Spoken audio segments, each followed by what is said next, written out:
Hi friends, వంకాయ curry ఈ విధంగా ట్రై చేయండి. టేస్ట్ అయితే చాలా బాగుంటుంది. చపాతీలోకైనా రైస్లోకైనా బాగా సెట్ అవుతుందండి. నేనైతే 1/2 కేజీ వంకాయలు 3 టమాటాలు తీసుకున్నానండి. ఆ తర్వాత ఒక గిన్నె తీసుకొని దాంట్లో 2 గ్లాసుల వరకు వాటర్ పోసుకోవాలి. ఆ వాటర్లో 1 టేబుల్ స్పూన్ ఉప్పు, టీ స్పూన్ పసుపు వేసుకొని కట్ చేసుకున్న వంకాయ ముక్కల్ని ఆ వాటర్లో వేసుకోవాలి. వంకాయ ముక్కలు అయితే కొంచెం పెద్దగానే కట్ చేసుకోవాలి. చూసారు కదా, ఈ సైజులో కట్ చేసుకోవాలి. ఈ విధంగా అన్నీ కట్ చేసుకొని వాటర్లో వేసుకుందాము.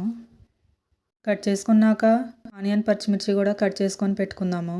తర్వాత స్టవ్ ఆన్ చేసుకొని ఒక కళాయి పెట్టుకొని 2 టేబుల్ స్పూన్ ధనియాలు, 4 నుంచి 5 వరకు మిరియాలు, కొద్దిగా చెక్క, 3 లవంగాలు ముక్కలు వేసుకొని వేయించుకుందాం. వేగాక 1 టేబుల్ స్పూన్ నువ్వులు కూడా వేసుకొని వేయించుకొని పక్కన పెట్టుకుందాము.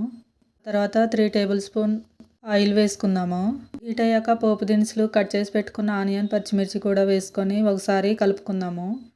కొంచెం వేగాక 1 టేబుల్ స్పూన్ అల్లం వెల్లుల్లి పేస్ట్, 1/2 టీ స్పూన్ పసుపు, కరివేపాకు వేసుకొని మొత్తం ఒకసారి కలుపుకోవాలి. అల్లం వెల్లుల్లి పేస్ట్ పచ్చివాసన పోయేంత వరకు వేయించుకోవాలి. తర్వాత కట్ చేసి పెట్టుకున్న వంకాయలు కూడా వేసుకొని మొత్తం ఒకసారి కలుపుకున్నాక మూత పెట్టుకొని మీడియం ఫ్లేమ్లో 10 మినిట్స్ మగ్గించుకోవాలి. ఈలోపు టమాటాలు కూడా కట్ చేసుకొని పెట్టుకుందాము.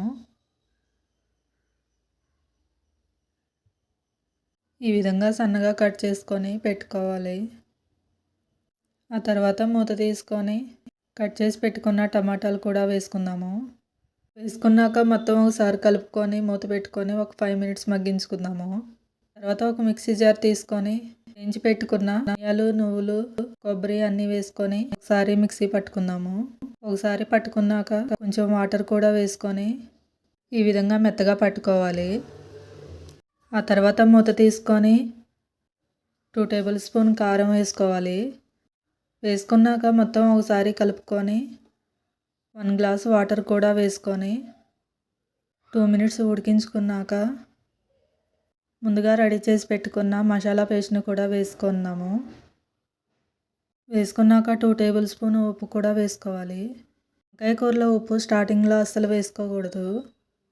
మొత్తం వేసుకొని కలుపుకున్నాక ఈ విధంగా దగ్గర పడేంత వరకు ఉడికించుకోవాలి. ఆ తర్వాత కొత్తిమీర వేసుకొని గార్నిష్ చేసుకుంటే ఎంతో టేస్టీ అయిన వంకాయ కర్రీ రెడీ.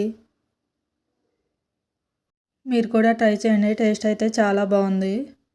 నా వీడియో కనుక నచ్చినట్లయితే లైక్ అండ్ సబ్స్క్రైబ్. బాయ్.